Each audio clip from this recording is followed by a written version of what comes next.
Bem, galera, agora a gente vai falar sobre o terceiro elemento que compõe a disciplina de gerenciamento de projetos, que são os grupos de processo. Os grupos de processo são chamados assim porque eles envolvem uma série de atividades que o gerente de projetos deve empreender em determinadas etapas do projeto. Mas isso não significa que essas etapas elas são sequenciais. E esse é o primeiro alerta que a gente precisa fazer aqui. Grupos de processo não são a mesma coisa do que fases. Os grupos de processo são chamados assim porque eles podem se sobrepor. Apesar de ter uma certa sequência lógica entre eles, eles não necessariamente precisam ser finalizados para que o próximo comece a ser executado. Processos em que as etapas precisam ser finalizadas para que a próxima seja iniciada são chamadas de fases e não de grupos de processo. Então, dentro do gerenciamento de projetos, a gente diz que existem 5 grupos de processo, que são a iniciação, o planejamento,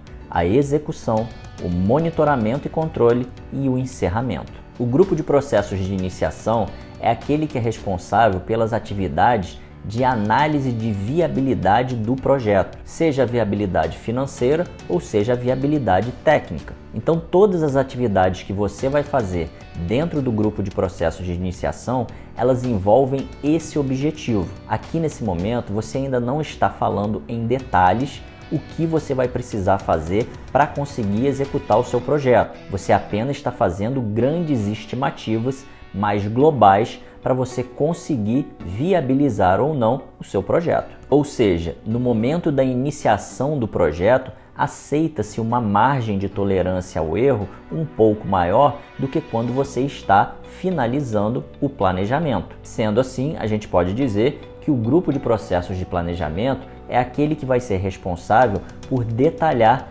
todas as atividades que o projeto vai precisar fazer para chegar ao seu final. Então, o normal é que você pegue aquela estimativa que você fez no grupo de processo de iniciação e comece a detalhar um pouco mais no grupo de processos de planejamento. Por mais que eu esteja explicando cada grupo de processos de forma sequencial, de novo eu alerto, não necessariamente esses processos precisam ser feitos em sequência. Vamos pegar, por exemplo, um projeto de engenharia civil. Ao mesmo tempo que eu estou avaliando a viabilidade dele, ou seja, fazendo o projeto de arquitetura, eu posso também já estar estimando quanto tempo aquela obra vai durar, que é uma atividade do planejamento. Ou seja, o projeto de arquitetura eu ainda estou avaliando a concepção daquele projeto, mas isso não me impede de eu conseguir também já estar estimando o prazo e o custo daquele projeto. Então eu estou fazendo a iniciação e o planejamento ao mesmo tempo, o que comprova que não é uma fase, e sim um grupo de processos. A mesma coisa acontece com o grupo de processo de execução. Esse grupo de processo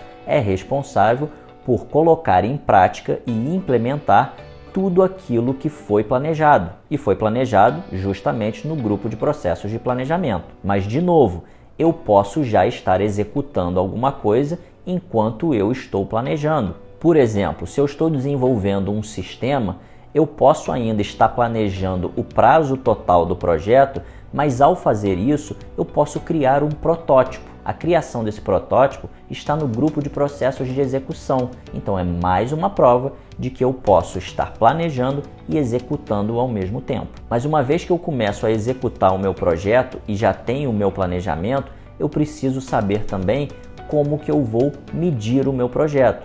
E é aí que vem o grupo de processos de monitoramento e controle. Por que ele é chamado de monitoramento e controle e não apenas de monitoramento ou apenas só de controle? Porque o monitoramento é responsável por fazer a medição do seu projeto. O controle é responsável por analisar os desvios do seu projeto e corrigir e ou prevenir que eles ocorram novamente. Se a partir da minha medição eu identifico que eu preciso corrigir alguma coisa, eu devo voltar para o grupo de processos de planejamento e fazer uma reprogramação ou um replanejamento do meu projeto. E aí, por fim, vem o grupo de processos de encerramento, que é o grupo responsável por encerrar administrativamente todas as etapas do seu projeto. Aqui a gente tem que ter um cuidado. Muitas pessoas acham que a entrega do projeto é feita no encerramento do projeto, mas não é correto afirmar isso. A entrega do seu projeto, ou seja, a entrega do produto, serviço ou resultado exclusivo do seu projeto,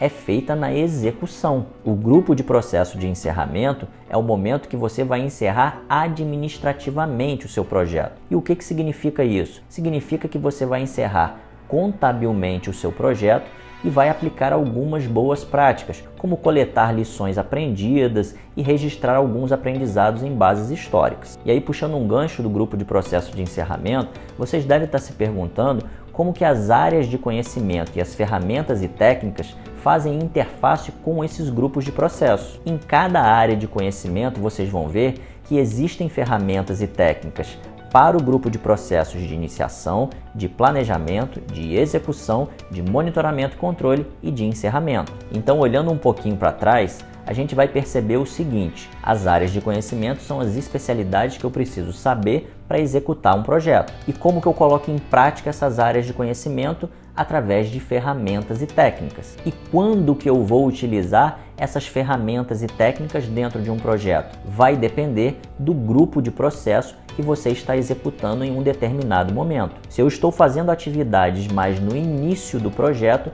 eu vou escolher as ferramentas e técnicas adequadas para aquele momento. E se eu estou no fim do projeto, eu vou escolher as ferramentas e técnicas mais adequadas para o final do projeto. Como eu falei antes, que são as reuniões de lições aprendidas. Faz sentido eu fazer uma reunião de lição aprendida lá no início do projeto? É claro que não. Ela só faz sentido lá no final do projeto. Então você vai aplicar essa habilidade, ou seja, essa técnica, lá no final do projeto. Então espero que vocês tenham entendido bem como esses 3 elementos se encaixam dentro da disciplina de gerenciamento de projetos.